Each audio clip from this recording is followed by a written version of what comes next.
आप सभी का स्वागत है हमारे YouTube चैनल द स्टडी गोल में। और आज हम शिक्षण कौशल के अंतर्गत देखेंगे राष्ट्रीय पाठ्यचर्या की रूपरेखा 2005 यानी कि NCF 2005। इसके अंतर्गत हम जानेंगे क्या क्या महत्वपूर्ण बिंदु हैं और क्या वो फैक्ट हैं जो एग्ज़ाम में सीधे तौर पर पूछे जाते हैं। तो ये वीडियो आपके सुपर टेट के लिए है और आगामी परीक्षा रीट के लिए भी उपयोगी है। तो सबसे पहले हम जानेंगे कि NCF अब तक कुल कितने बार बना। तो NCF अब तक कुल 4 बार बना है। 1975 में आया, उसके बाद 1988 में आया, फिर 2000 में आया, फिर 2005 में आया है। तो ये क्वेश्चन आपसे बन सकता है कि अब तक कुल कितने NCF आए। तो अब तक कुल 4 NCF आए।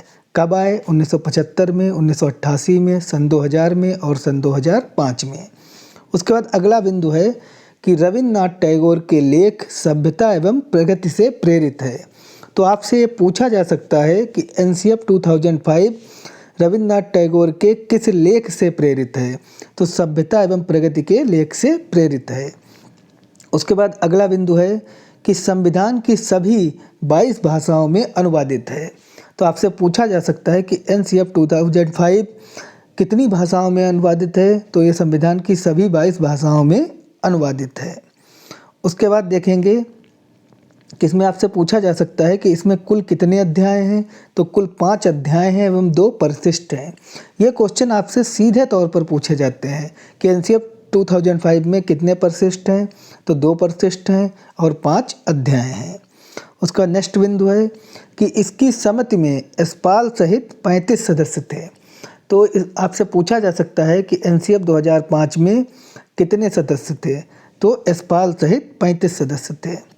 अगला पॉइंट है कि इस समिति में कुल सदस्यों की संख्या 38 थी, यानी कि इसमें 3 NCERT के भी सदस्य शामिल थे। अब आप इन 2 बिंदुओं में कंफ्यूज होंगे। तो अगर आपसे पूछा जाता है कि इस समिति में कितने सदस्य थे, तो इस समिति में 35 सदस्य थे। अगर आपसे पूछा जाए इस समिति में कुल कितने सदस्य थे, तो कुल 38 सदस्य थे, क्योंकि इसमें 3 NCERT के भी सदस्य शामिल थे। तो वहाँ पर आप ऑप्शन देख के और क्वेश्चन देख के अपना आंसर टिक करेंगे। अगर क्वेश्चन में केवल दिया गया है कितने सदस्य थे, तो 35। अगर पूछा जाए कुल कितने सदस्य थे, तो आप 38 को टिक करेंगे। उसके बाद देखेंगे कि NCF 2005 रटंत विद्या का विरोध करता है। अगला बिंदु है NCF 2005 में 5 मार्गदर्शी सिद्धांत बताए गए हैं। तो आपको देखना है कि NCF 2005 में कौन से 5 मार्गदर्शी सिद्धांत बताए गए हैं। और आपसे क्वेश्चन भी बन सकता है कि NCF 2005 में कितने मार्गदर्शी सिद्धांत बताए गए हैं। तो 5 मार्गदर्शी सिद्धांत बताए गए हैं। पहला है आपका इस शिक्षा को स्कूल के बाहर के जीवन से जोड़ें, यानी कि NCF 2005 में बताया गया है कि आप बच्चों को शिक्षा उनके आसपास के वातावरण से दें और उनके बाहरी जीवन से शिक्षा को जोड़ें। अगला बिंदु बताया गया है कि शिक्षा को रटंत तकनीक से मुक्त करें, यानी कि रटने का बिल्कुल विरोधी है NCF 2005। तो इसमें दूसरा जो मार्गदर्शी सिद्धांत बताया गया है कि शिक्षा को रटंत तकनीक से मुक्त करें। अगला है शिक्षा को केवल पुस्तकों व पाठ्यक्रम तक ना सीमित रहने दें। इसके बाद कहा गया है कि शिक्षा को केवल पाठ्यक्रम और पुस्तक तक ना सीमित रखें। बच्चों को उनके आसपास के वातावरण से शिक्षा को जोड़ें, उनके व्यवहारिक जीवन से शिक्षा को जोड़ें, यानी कि उनकी डेली लाइफ से उनको पढ़ाएं।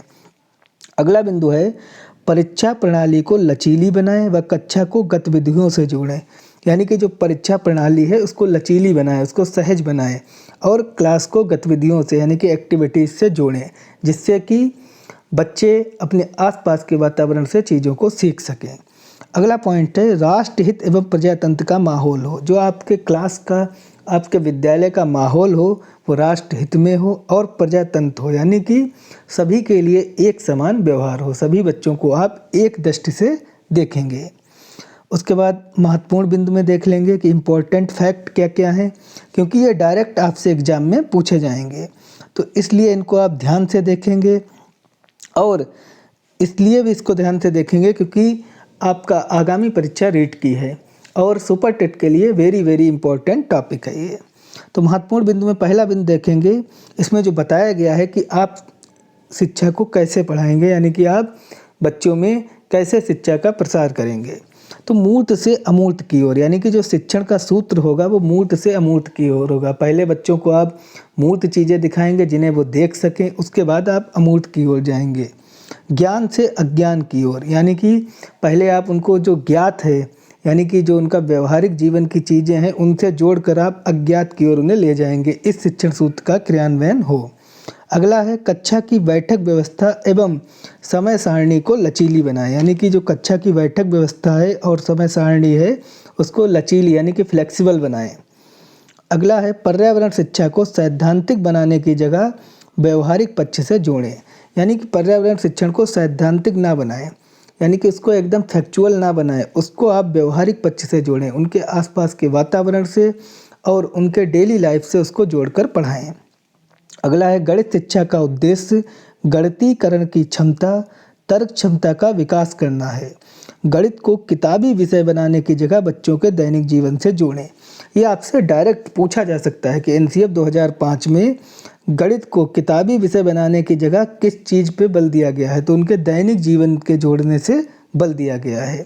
तो इन सभी बिंदुओं को आप नोट डाउन कर लेंगे और एक बार पढ़ लेंगे, क्योंकि ये डायरेक्ट इनसे क्वेश्चन आपके बनते हैं। अगला आपका पॉइंट है ग्रेडिंग प्रणाली को लागू करें व गतिविधि आधारित शिक्षण हो, यानी कि जो आप टेस्ट लेंगे, यानी कि जो वहाँ पे आप परीक्षा कराएंगे उसमें आप ग्रेडिंग प्रणाली लागू करें और गतिविधि आधारित शिक्षण हो, यानी कि जो आपका शिक्षण हो वो गतिविधि आधारित हो, एक्टिविटीज़ पे आधारित हो। उसके बाद अगला बिंदु देखेंगे विद्यालय आधारित आकलन को बढ़ावा व पोर्टफोलियो आकलन को बढ़ावा दें। ये आपसे पूछा जा सकता है कि एनसीएफ 2005 में किस आकलन को बढ़ावा के लिए जोर दिया गया है, तो पोर्टफोलियो आकलन को बढ़ावा दें। अगला पॉइंट है अंग्रेजी को वैश्विक भाषा मानकर उसके प्रचार प्रसार पर जोर दिया जाए। तो यानी कि जो अंग्रेजी है उसको वैश्विक भाषा यानी कि ग्लोबल लैंग्वेज मानकर उसके प्रचार प्रसार पर जोर दिया जाए। तो आपसे पूछा जा सकता है कि एनसीएफ 2005 में अंग्रेजी को किस भाषा के रूप में माना गया है, तो इसको वैश्विक भाषा यानी कि ग्लोबल लैंग्वेज के रूप में माना गया है और इसके प्रचार प्रसार पर जोर दिए जाने की बात कही गई है। अगला पॉइंट है कक्षा 2 तक लिखित परीक्षा ना कराकर मौखिक या गतिविधि आधारित परीक्षा हो, यानी कि कक्षा 2 तक जो है वो लिखित परीक्षा नहीं कराई जाएगी।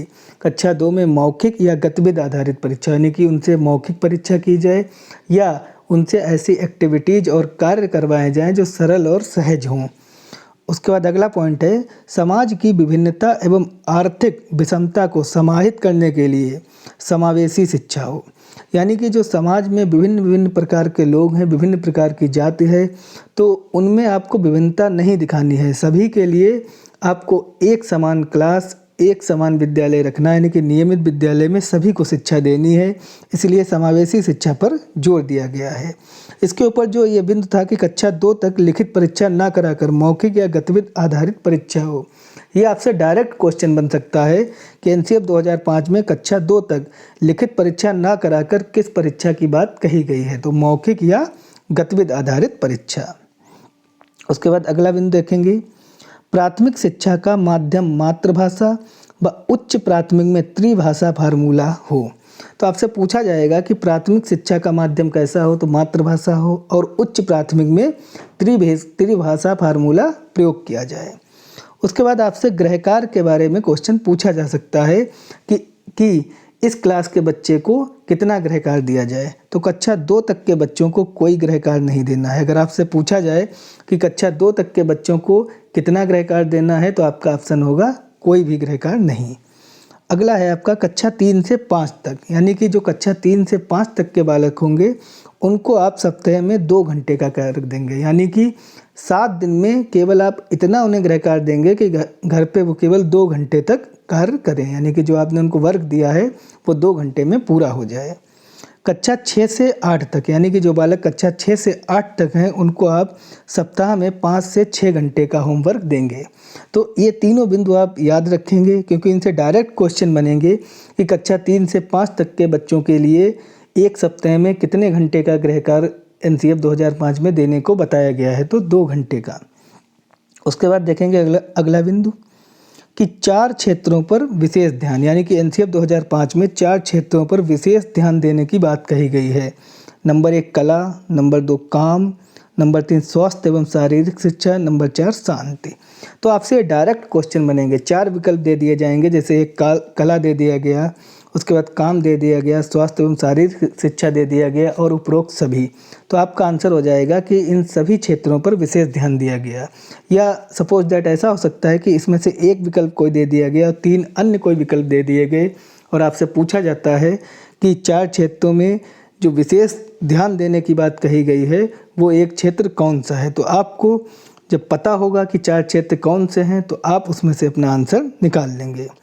तो एनसीएफ 2005 से रिलेटिव जो भी इम्पोर्टेंट क्वेश्चन थे, यानी कि जो भी शिक्षण कौशल में क्वेश्चन बन सकते थे, उन सभी क्वेश्चनों को हमने इस वीडियो में इंक्लूड कर लिया है और सिर्फ इम्पोर्टेंट फैक्ट को ही हमने इस वीडियो में इंक्लूड किया है। तो इसलिए इस वीडियो को आप ध्यान से देखें। वीडियो अच्छा लगे तो लाइक करें, सब्सक्राइब करें और वीडियो को शेयर करें। धन्यवाद।